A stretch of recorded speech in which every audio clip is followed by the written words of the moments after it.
I'm holding my bladder. Let's get at her. All right, let's get at it. I wasn't expecting that.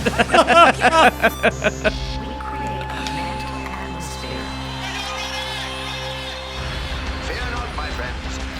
This will be my greatest performance. Here we go. We came, we saw, we kicked it. Oh, it's right Oh, you changed it around a bit. into Christmas week we are.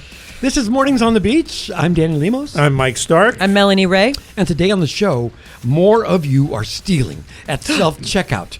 And you'll pardon the pun, but we've got receipts. Stay right there. Yes.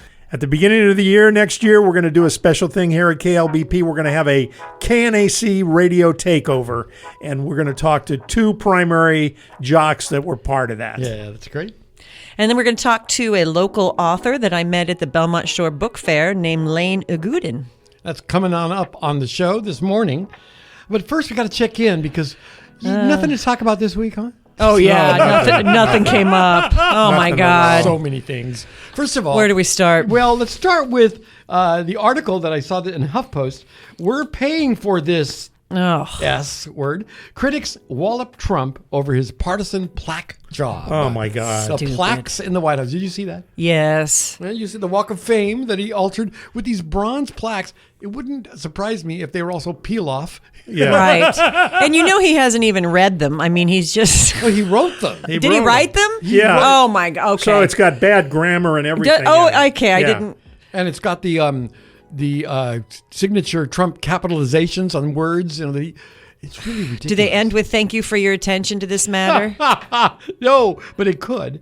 But I love the response that people gave to it. The first one I mentioned at the top of the show, we're paying for this crap, the other word. But other people got involved because it becomes... It's just so stupid. Yeah, it becomes difficult to believe. I just read a blip on the just a few sentences off the Obama one about how divisive he was, Right. to America. Yeah. Oh, was that what that was? Yeah, in his Okay. estimation. But Lauren on Twitter writes, okay, but come on, I got to know what's on the older plaques. Like, what's his nickname for Warren Harding? It's true. It's just... Yeah, nobody ever... I bet half of the 19th century president plaques, other than Lincoln and McKinley, just say, never heard of him. Not very impressive. That was from Dr. Zoom on X. Right. Right. And Angus Johnson wrote, this White House as an institution is utterly incompetent at basic technical tasks that any community college would handle easily as a matter of course. Yeah. We are all victims of narcissistic abuse in Now- this country, because this is what this is. And just in case you were paying too close attention, stand back a couple feet and begin to think, this is the diversion from the horrific remarks he made after Rob Reiner's death, right? That blew up in his face. Nobody would look at this man in the Oval Office the Right. day that those remarks were made. Well, it's not. Everything's a diversion from everything. I mean, It's like diversion, is the upcoming war with Venezuela a diversion for Epstein, or is that a diversion for the Rob? It's just And then Melanie leads constant. You lead us right to it, because then we talk about the press conference that he gave from the White House a couple nights ago. Yes. What I watched like 5 minutes, and then I turned it off, not because I was disinterested. I was just, my stomach started to feel nauseous, and I got that pit of anxiety that he produces. Yeah, Can we- absolutely. I feel it too. Can we sue this president for anxiety? Right. I mean, For PTSD. yeah, Now, really. I didn't watch it. It wasn't a press conference. It was an It was a actual speech, yes, right? yes. And But it's why? a written speech, and he's still doing all these things like 600% decrease in your drugs. Right. Doesn't anybody proofread his... Apparently, nobody... I was going to use the... It's hard not to. It's hard not to. Even the FCC would understand. And they got a brouhaha this week, too. Oh, yeah. The whole thing is just a clown show that is just falling apart right in front of our face. But we talked about this the first time he was president, that one day we would have a bleacher seat to the meltdown. And I feel like we're starting to gather. Yeah, we're getting close. Get your popcorn ready. I thought that constantly of during course. the last Yeah. term. Like, this is the one. Well- This is the one. No, this is, and it's just like, it he's just goes also on and on. Physically, it's no secret he's declining. He's in bad shape, for No, sure. he's in bad shape. And he's the oldest president ever elected to office, so there's that. Why do we keep electing these old men to lead our country? Because we are afraid of women That's you know for what? one thing. And also, we're still paying the price for Obama. We're still paying the price for electing a black man. Yeah. Where the pendulum, boom. And I did see a poll this week that could be a contradiction to what you just said because it's wrong. It indicated that Alexandria Ocasio-Cortez could beat J.D. Vance if the election was held right now. In California, in New York. Not in Middle America. You're not sure? I don't think so. You Well, don't look think at so? we've been trying. I mean, look how unqualified this douchebag is. It's embarrassing. I can't even. It's awful. Look how unqualified he is. She's going on And a Kimmel. I am. But Tell us what you really think. I'm going to tell you. Honest to no, God. but That's what you this is know, about. whether you liked Hillary or not, she was I'll just sit qualified back. for the job. Whether you liked Kamala I or agree. not, she was qualified for I the job. agree. And there is nothing that qualifies Trump for this job. Right. He's illiterate. He's dumb. He's a thief. But you know, we like old white men We in this sure country. do. And maybe we learned a teeny bit of a lesson. We'll see. Who did? Well, I'm just saying, at least the tide is beginning to turn. I'm thinking that after this all is over and we get a younger president in there, I have a feeling that Congress will go through a process Yeah. of making Me it too. a maximum age Right. for Right. president. Well, and we I are- think yeah. I think that's bipartisan as well. Absolutely. And I think, too, we need to actually write down if you are a felon, you cannot be president. We That need to ought to write. be a We need to law. write that Oh, down. yeah, please. Because that was the problem: is that he was running, and everybody was kind of like, "Can he do this? Isn't he Isn't he?" And nobody thought to write it down because nobody thought that we would promote this creature to the highest. I really had to look there to I the wish this was highest video. office in the country. Right.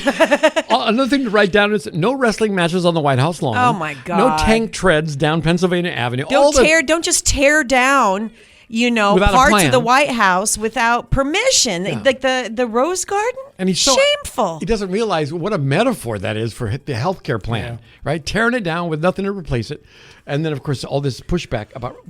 And again, we need to get someone on the show that can really explain to me what is at the heart of taking healthcare away from people that already have it. It's cruelty. It's just Why he's is it evil. really? Can they be that evil? They are. And I'm Yes. thinking, and how do you benefit from that happening? If you're a Republican congressman, how do you benefit from that? It just makes Well, me and the thing nuts. too is if people don't have health insurance, then they can't afford to get medical care, and of course, it causes their death and their suffering. But it's also to hospitals and insurance Sure. companies. It's also going to crush that whole system. And of course, there's no foresight about that. But right now, we're beginning to see where people are. He just wants to take it away because Obama gave it. You know, it's still that's that. my feeling. It's only that. Yeah. It's that payback again for electing a black president. Right. Too bad Obama didn't give us the Second Amendment. And in case you didn't know, it's the Democrats like us here that are responsible for you having to pay higher medical. What hogwash is that? Yeah. Yeah, right. But I'll tell you one thing. There are some people that are going to be happy with him this weekend, and that is the military, if they do get the promised $1,700 as a military war bonus. So they're going to give a warrior bonus. That's what he's calling it. Warrior bonus. $1,700 to every member of the armed forces, except for transgender women, probably. Who knows how we'll parse that out? But will that happen or not? If Congress has anything to say about it, that's their job to award any bonuses. Of course. The president can't, unless he's going to pay for it himself. Yeah. Maybe reach into the chest that Bezos gave you to pay for the ballroom and give them a little of that money. Yeah, not going to happen. But the other news that might, the only good thing he would ever do in his presidency, for my opinion, is he's going to declassify marijuana. Do you see that? Yeah. He's going to make it a class 3 drug. Something that should have been done a long time We're going to ago. need it for 3 more years. Yeah, that is big of Hey, him. Right. hey, there. Give us something to cope, I man. have been looking for an investment. Right. There you go. Something that everybody's going to need. Because I'm telling you, another 3 years, it's only been 1 year. It I feels know. like 10. Oh, my God. Yeah, Yeah. this week has been too much. That reminds me, I'm out of gummies at home. You can stop at the pharmacy on the way On the way home. Yeah. the Trump special. Somebody, I tell you, he ought to get into that business. Yeah, he probably is. The Somewhere. gold card, the Trump card, Yeah. and all the wonderful cartoonists that are doing, like, as Trump goes to heaven and he tries to show the gold card to St. Peter, they laugh at him. Yeah. I don't know. every week we think, what else? And then 5 things this week. Every day. Just 5 things Every this week. day. Yeah, it's There's too much. some stupid thing he said. But take a breath in, because we have got a song for you coming up. And this one is about, well, you got probably wearing slogans. So I love it, Mike. This is David Byrne, brand new music from him, and T-shirt. That was David Byrne, brand new music from him, and T-shirt. I got mine on right now. KLBP, Public Radio.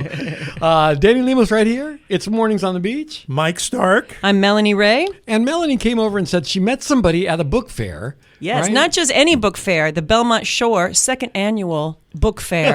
It's fantastic. So our author today is a Long Beach resident, I guess. Yes, Lane Igoudin, author, professor, and dad. Lane, how are you doing? I'm doing great. Thank you. Thank you. I'm glad to be here. Oh, we're happy to have you. Tell us about your book.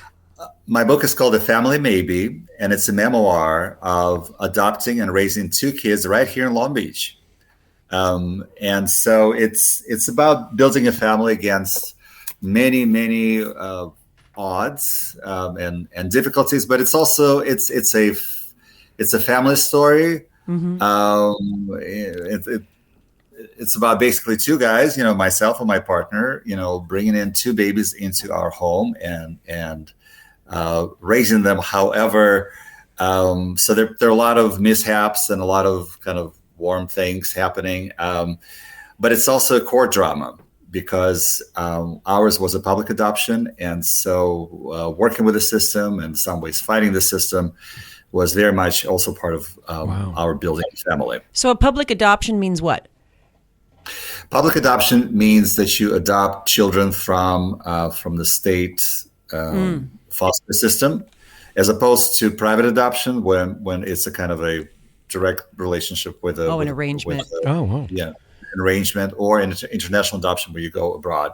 In our case, we wanted to bring 1 or 2 kids into our family, give them a permanent family, give them a permanent home. And so we went into the Los Angeles County foster care system with the intention to adopt, and we were very clear-eyed and wanted to do a good thing, and things started to go pretty crazy, from the very beginning. And so I decided to document it, and it ended up being a book, which is called Family Maybe, and that's what I would like to talk to you about. I'm sure there's a lot of stories, but what was the first hurdle you faced as a new dad? I would say the first hurdle was the uncertain status of the children that we brought in, because the older daughter that we brought in, she was abandoned in a foster care home.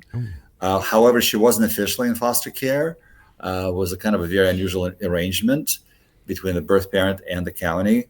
And so things began to, when the birth parent reappeared, wanted to claim the child, then the court officially detained her, and then things started to, Detained your daughter. Well, but also the birth child of that person who left her, so this whole sort of, ultimately, our story is about what really makes a parent, what makes a family, who has the claim to the child, the person who gave birth to them, or the person who's actually raising them. That's really where the main tension of the story is. Boy, that's a tough call to family court. In other words, that pull and tug of which side is the real parent that should get custody. Correct. You did this not recently, right? How long ago did you do this? We went through the process in 2005, 2008, but things haven't changed much. And, really? I think in some ways things have actually gotten worse. Oh, wow. From the attitudes in the system. And at the time it was. Wow. I would have thought they would have gotten better and easier to do.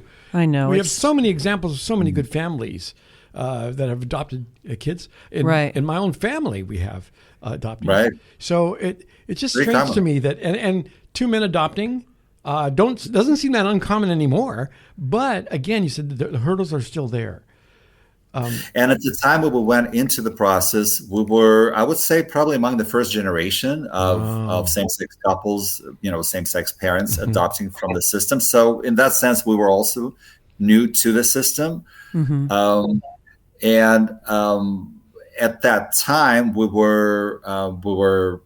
This was before equality.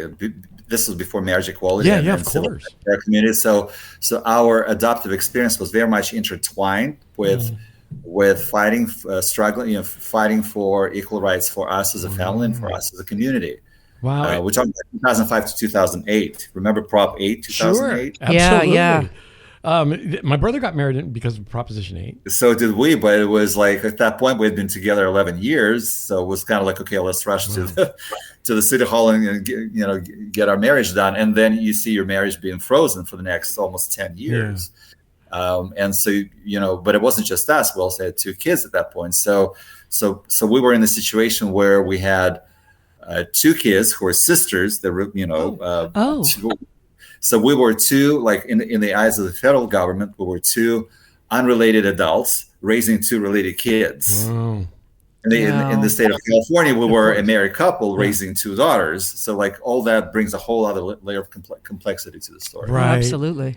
You hope it gets easier, but I'm thinking about how AI could make this easier. Like it could scrub all of your social media and see what kind of a person you really are. And then I hope not. Well, maybe.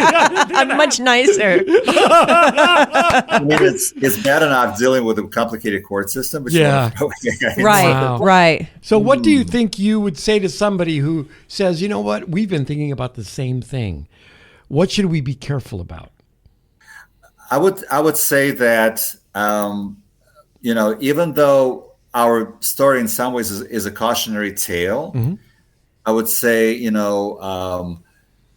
learn about the system. Arm yourself with resources. Read up about it, and read my book too. I would say so what it's like, but don't be scared by it. Don't be turned off by it, because ultimately you are doing a really, really good thing, because there are children out there that need a home. Absolutely. And even today, in Los Angeles County, we have over 17,000 kids that need a permanent home. Were you able to have custody of your children while you were going through this court?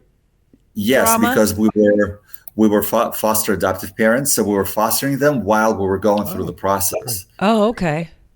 No, it's great. Now you have the process is set up to, when a child is in foster care, the state is supposed to set up a kind of a two-track approach to it, where basically, the one track is returning the children to their biological parents.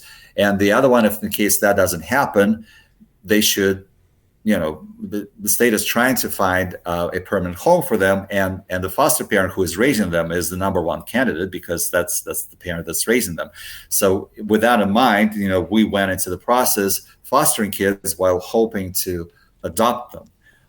So it's called the foster adoptive process. What happened is that the system, turns out, was 99% focused on returning the kids to the birth family no matter what. Wow. And we're like, oh, whoa, hold on a second. There's a reason why they are in the system. There's concerns about the neglect and danger to their personal safety and all kinds of other red flags about where they came from. So before you even consider that, you should really check out what's happening there. But in the meantime, they're not out there. They are in the family. They are with each other, and they are with the parents. These babies are with the parents that they're attaching themselves to. What about us as a family? What are you really kind of completely discarding us as a potential family to them, while we are the ones who are raising them day after day, week after week, month after month, in our case year after year, and we're still no one in your in the eyes of the court. So that's what we had to deal with. So let's talk about the writing of the book. How did that start? Were you just like, I have to do something while I'm with these kids? Yeah, like I got a few more, a few extra hours, in a day. Besides working full time and taking care of 2 newborn babies without anybody's help. So this was the book I never planned to write. As you know from my bio, I'm a professor. I'm a professor in the English department at Los Angeles City College, where I teach English and linguistics. I never planned to write this book. I've done a lot of studies in linguistics. I've done quite a bit of creative nonfiction and doing all kinds of writing. But this was the book I never planned to write. Wow. It's only because things started to go kind of astray, in the directions that we didn't expect. I'm like, wow, this I didn't know I wish there was something out there that would actually take you on a journey through the process when things go wrong. And there was really nothing, I couldn't find it. So I'm like, okay, I really need to document this, and whatever the end will be, whatever the outcome is going to be, I would like to share our story with the others. That's great. And could be the prospective parents, but it could be really kind of a larger audience, public at large, because it really isn't that much information about what goes on behind the closed doors in children's courts. How those cases are being processed. And I think there's a lot of interest in it because children's lives are at stake more than anything else. That's great. Well, what a wonderful journey to go through, and thank you for sharing it with us. Where can we get the book? Yeah. You can find my book on Amazon, on Bookshop. You can find it on my website. It's called The Family Maybe: Two Dads, Two Babies, and the Court Cases That Brought Us Together. That's great. And I just want to also remind your listeners, this is a very local story. We are a Long Beach couple. Our kids ended up going to public schools here in Long Beach. So you will find a lot of local references in the book. That's wonderful. How old are your girls now? They're 19 and 21. Oh, okay. Wow. And at the end of it, but what you'll see what it took like time for their book. Right. 21. One is at the UC. She's a student at a UC, and the other one is working locally. That's great. And so we're still very much a close-knit family. We just had them over actually last Friday. We had a family dinner, and so now we are graduating to the point of dealing with our daughters are now young adults. That's and they have great. boyfriends have families, and so that's where I am too. Wow, that's great. That's new. That's new. Great. Well, thank you so much for talking with us. Yes, please. Thank you for having me here. It was great. It's Mornings on the Beach, and I just love talking to people from Long Beach that have so many interesting stories. Yeah. And speaking of stories, our interns this week started their first news reports that they're filing, and we're going to have one right now. For KLBP News, I'm Abrielle Miranda. The holidays are a lonely time for many people around the world. According to OECD's 2025 Social Connections and Loneliness Report, 14% of people in member countries feel lonely most or all of the time, and the feelings don't simply disappear at the time of the holidays. 14 million Americans will spend the holidays alone for reasons like family conflict, loss, separation, and more. Additionally, people facing financial stress, like unemployment or low income, are nearly twice as likely to report feeling lonely at the holidays. One recommendation to combat loneliness is to focus on nurturing the relationships that you already have without quantifying them. This can look like phoning a friend or a relative that you have a good bond with, recalling a fond memory, and perhaps planning to meet for coffee or a nature walk. If you need more suggestions, AARP offers information concerning the welfare of older adults, and you can learn more by searching loneliness at aarp.org. For the Long Beach Journalism All right, we lost Initiative we keep internship, losing people I'm all the Abrielle time. Miranda. It's unbelievable. And this guy was a giant in the Americana world. He actually played here in Long Beach back in the 70s at the Long Beach State Banjo and Fiddle Festival. But he was not a banjo and fiddle band. He was about to go out on tour with The Clash at that time. And his name's Joe Ely, and we lost him this week. And he's also in the spirit of what we do here. He's a good storyteller, and this is a great story. It's called "The Road Goes On Forever."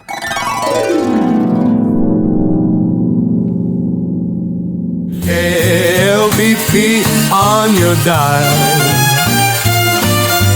Keep it here and stay a while. The sound of Long Beach, oh, so sweet. KLBP can't be beat.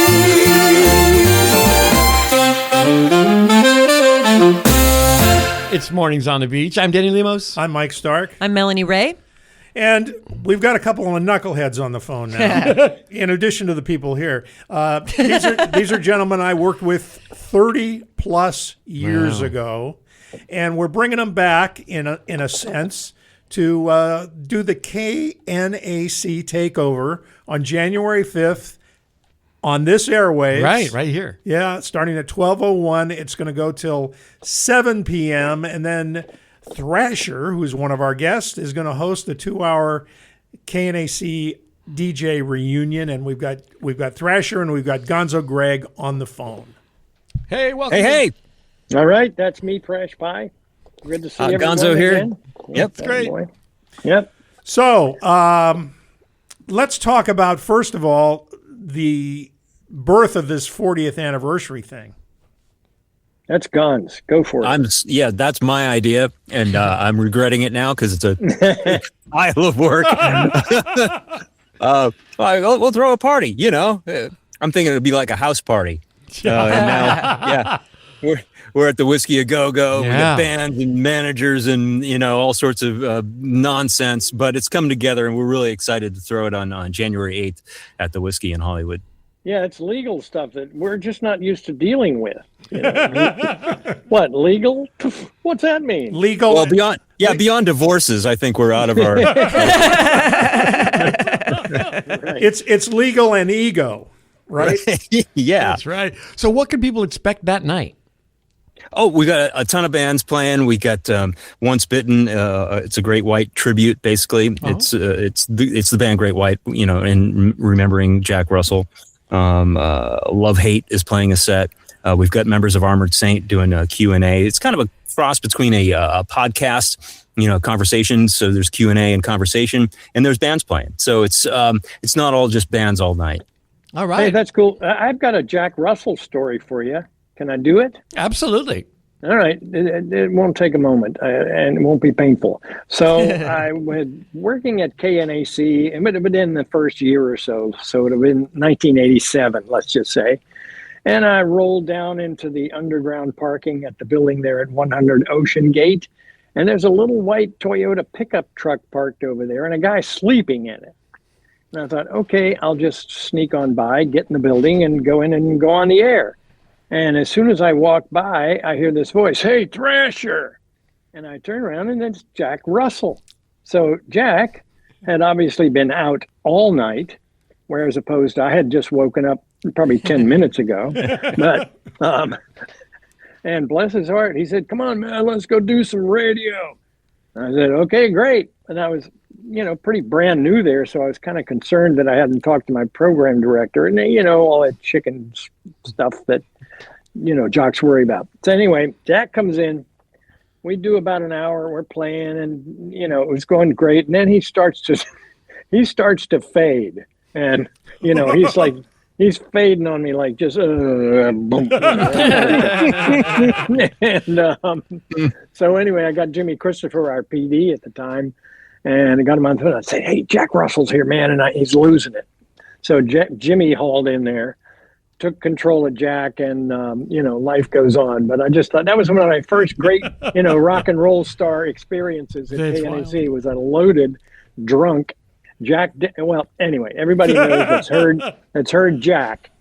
And another quick Jack story, and then I'm sorry I interrupted God's, but there's Jack over there getting plastered at some table in some club we were in. There's a band up there that he knows, and they invite him up to sing, Led Zeppelin songs, because he was absolutely, 100% dead on with Robert Plant and those songs. So Jack's over there at the table, and I actually went over and asked him if he needed help getting to the stage. And he gets up to the stage, and then boom, he puts his hand on the microphone, and whammo, he's Robert Plant. And did about an hour. It was just nuts. Wild. Never seen anything like it. Anyway, so actually, Once Bitten, I'm interested in seeing them, and they'll be at the Whiskey there with us. Guns, it's you. Go. So Doug Aldrich, he's played with Dio, working with Dead Daisies these days. He's going to be there. Guys from Rhino Bucket and Robert Sarzo from Hurricane. Jamie St. James from Black and Blue is going to be there. Tammy Down from Faster Pussycat. All us clowns from the radio station back in the day will be there hanging out and shooting the Breeze, and then the ringmaster of the thing is Ricky Rackman, who most people remember from MTV and Headbangers Ball, but a lot of us remember him where he got his start was Radio Cat House on the weekends as a DJ on KNAC. So we gave Ricky a ring and said, "Hey, can you come slum it with us at the Whiskey on January 8th?" So will it start at 4:00 in the afternoon so we can go to bed by 7? What time? Not long after that. Starts at 6, actually. Right after dinner. Right. So you could you get some bingo in and then come on over. Yeah, so it starts at 6, which oddly enough, I did a little research, is exactly the time the station signed on 40 years ago. Oh, wow. 6 p.m. Great. Yeah, so that worked out. And let's flip it over to what we planned. Yeah, the warm-up for that party is the 5th, and we're going to be playing 19 hours of original programming from the station. And then Ted's going to come down and host a DJ reunion. Not sure Gonzo's going to be able to make that one because he's so busy doing other things, like running the new KNAC. Yeah. Tell us about that. Yeah, tell us, please. It's kind of a miracle that it happened, but I've been working with the highway radio stations, which are those stations out in the Mojave Desert that you listen to when you drive to Vegas. Yeah. It's like the only thing out there. I've been working with them for years, and they've had a rock station in the high desert based out of Barstow, and it gets into Victorville, and it's on a repeater in Baker, and it's on in Vegas as well on an HD3 station. And it was a rock station, and I'm like, why don't we, I'm from KNAC, so that's my background. I'm like, why don't we do this? And the call letters were unavailable for years. Somebody up north had them and was doing nothing with them and didn't appreciate their heritage. And one day, just out of the blue, I checked and they were available. I said, okay, well, it's on. Let's bring KNAC back. Wow. So we're doing the best we can on a shoestring budget, which I understand you guys are familiar with. We know all about it. Yes, heard of it. So we're pretty much the same way, but trying to bring back as much of the heritage of the original as we can, and bring on more live voices and voices from the past that everybody remembers and is familiar with. If you go over there to KNAC FM, and not to pull everybody off of KLBP for the moment, but this is the best version of KNAC that I've ever heard, and it's all due to Gonzo. Gonzo is a true to the nth degree radio guy. Absolutely. He knows his absolute ton. I mean, he's it. So, okay, I'm through. Well, you can also tell that by his voice, he's got the best microphone of the whole room. Yeah, he's got that set up. Yeah. Exactly. Mike? Yeah, well, I was just going to add that this is also going worldwide because you can get the station, you can stream it at knac.fm. But I wanted to point out that yes, the station starts in Barstow, right? That's right. Yeah. And I actually visited the station at one point. It's in that caboose. Or, no, you're kidding. I know exactly what you're talking about. Right? Yeah. So when you stop in Barstow to pee, go upstairs. The upstairs bathrooms are cleaner. I'm not kidding. And it's right outside the men's room. Yeah, that's where I found it. And of course, it's automated. Awesome. Gonzo runs it from wherever he is. Oh, that's but wild. It's literally outside the men's room at the Barstow station. Its legacy lives on. That's awesome. From humble beginnings. It's a really great facility still, and it's all analog. It's a museum in there, but everything still works. So if there is, I may be blowing a secret here, but there are possible plans of some parking lot blowout at Barstow Station. Band playing. Be there. Yeah. Awesome. That's great. We'll try and pull it off. So here I am planning another party. Yeah. I think you better settle down a minute, Right, take a break. Well, let's rehash. January 8th is the anniversary party at the Whiskey. Mm-hmm. Get your tickets at knac40.com, right? Right. Yes. Okay, and get them now because we're running short. And then we're offering a free event on January 5th here at the Secret Island Tiki Bar. I do that every time. Yeah. Secret Island Tiki Bar. Thrasher will be the host, Yeah, and can't God knows we already got some confirmations of some of the crazies that are going to be here, but it's going to be a DJ reunion, and we'll share more Jack Russell stories or whatever, and have a great time for a couple hours on the air. And because I'm familiar with Thrasher, I will be in here manning the delay. Right there. That's great. Attaboy. All right, Yes, guys, sir. thank you so much for coming on. And now you can go back to bed. Thank you, guys. All right. Take care, man. Thanks, guys. Yeah. Thanks. All right. See ya. A preview of what we can expect coming up, and I can't wait. It's going to be so much fun. It's going to be a blast. Good to see Thrasher again. That's wild. We got to get him over here. We've been telling him to come on over and join us at KLBP. That'd be awesome. All right, we've got another intern who's turned in a report. This one's on a local story that we've talked about before on the show. For KLBP News, this is Michael Hyder. The new Long Beach baseball team may not have a name yet, but they have named a manager, and he has named a coach. The manager will be former Angels superstar and terror of every batter he faced, relief pitcher Troy Percival. Percival was one of the most critical members of the team, with a blistering fastball that sent many batters to the dugout shaking their heads. Since his playing days ended, he has coached at the high school and collegiate levels. He spent the last 2 seasons coaching the independent minor league Idaho Falls Chew Cars. One of his first acts as manager of the team, that will receive its name next month, was to name former teammate and World Series Most Valuable Player Troy Gloss. Appropriate with his specialty, Gloss's focus will be on hitting. We will keep you posted as the birth of the team continues. For the Long Beach Journalism Initiative Internship, I'm Michael Hyder. I had to ask him what a shoe car was. Yeah. And you know what he said? It's like a hamster-type animal. Oh, that's the name of a baseball team? Yeah, apparently. Are they scary? Let's hope with a name like With that. a bat? Yeah. they Anything would be. scary. Some music for you this morning. We've got... And it's tragically hip. Get back again. It's Mornings on the Beach. Danny Lemos right here. Mike Stark. Melanie Ray. Such a great show. So many people hopping in and out of this show now. I love it. By the way, if you've been in a grocery store, do you do your own shopping? I mean, I don't have Who else is staff going to do anymore. it? Yeah, I wish I had somebody to do shopping for So me. do you go out and do your shopping with Paulette, or does she force you out? She sends me out. Yeah. By the way, did you find the African market you were looking for the other day? Yes. I saw it last night. It's a very cool place. Very small little. What do they sell in there? They sell Jamaican type foods and products and things like that. And my wife had heard that they were struggling a little bit. Oh. And my wife is the kind of person that if she finds a business that's struggling, she'll go spend a lot of money there. And so she Whoa. of course, she has me. I was going to say, are you eating Afro-Cuban now for the next week? No, it's mainly just snacks and stuff. And she's given it as Christmas gifts. We've seen it a million times. That's a great idea. Walking down on Broadway.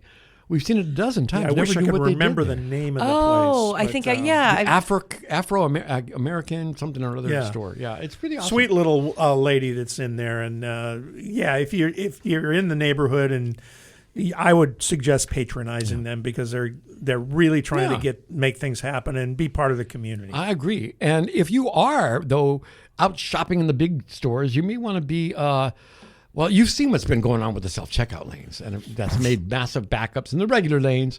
But now they're starting to ease off a little bit, I've noticed. They actually have one staffer there, and 3 at a time can go through. And it's supposedly because they were experiencing too much theft.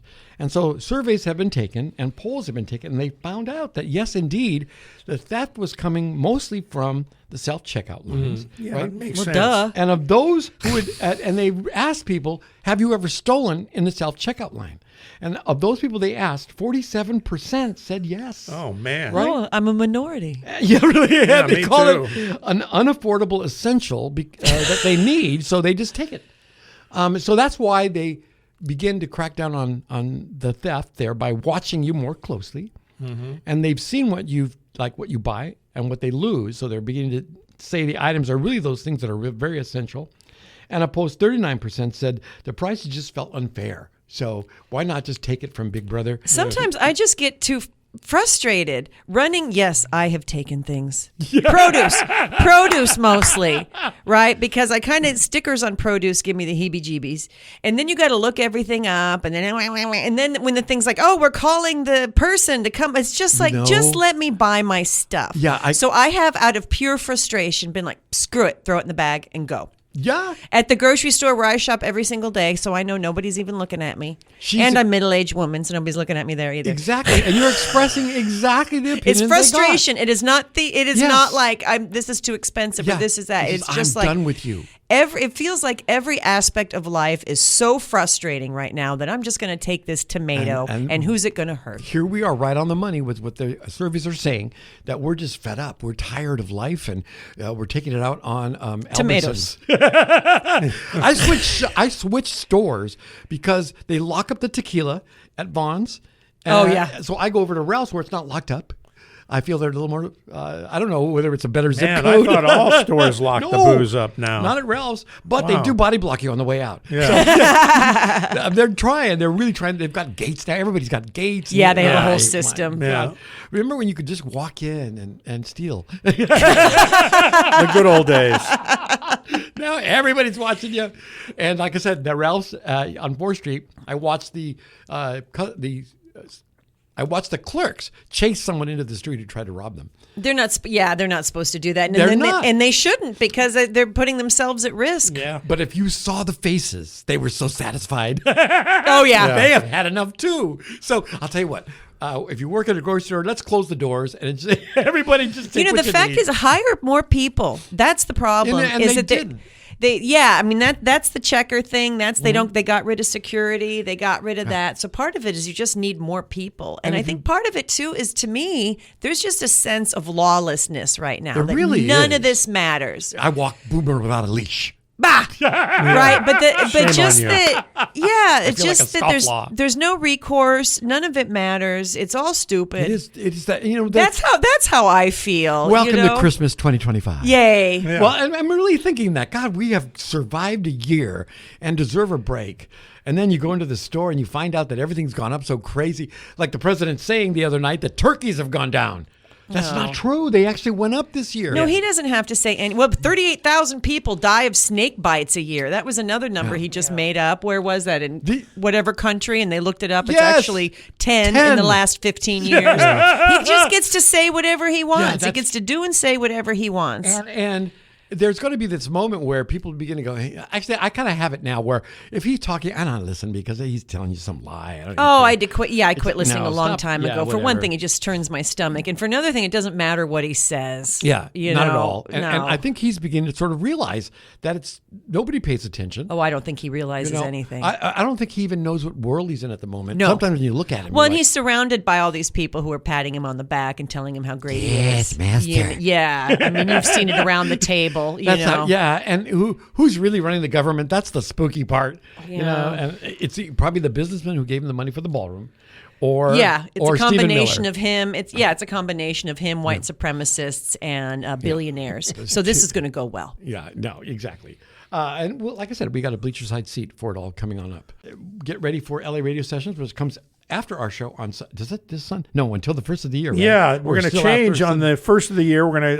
I've got bumped up to a nice time slot, a Saturday time slot. That's great. At I think noon. Yeah, I think it is noon. Yeah, it is noon. Thanks. So I'll be on Saturdays at noon after the first of the year, but we're still on Sunday mornings at 10, and it's Bill Ward's Christmas show this week. Oh, that's fantastic. Nice. And then next week, the week after next, after Christmas, we'll be doing a KNAC show with the two knuckleheads that we had on today are going to be on my show. God, I wish I had Gonzo's pipes. Wow. Ooh. It's still those radio pipes. I love it. But we lost another musician, another singer. Yeah, This Carl past Carlton. week. You remember that? That song got me through high school. Which one? Everlasting Love. Yeah, me too. And She's a Bad Mama Jama got me through the prom. Yeah. But wow, again, 72 years old. It's getting awful close. Yeah, that's too close to home. Yeah. So this week, wow, what a weekend of loss. But we thought we'd say goodbye with that for song. Mornings on the Beach. Saying goodbye, Danny Lemos right here. Mike Stark. Melanie Ray. And we'll see you next week. Bye.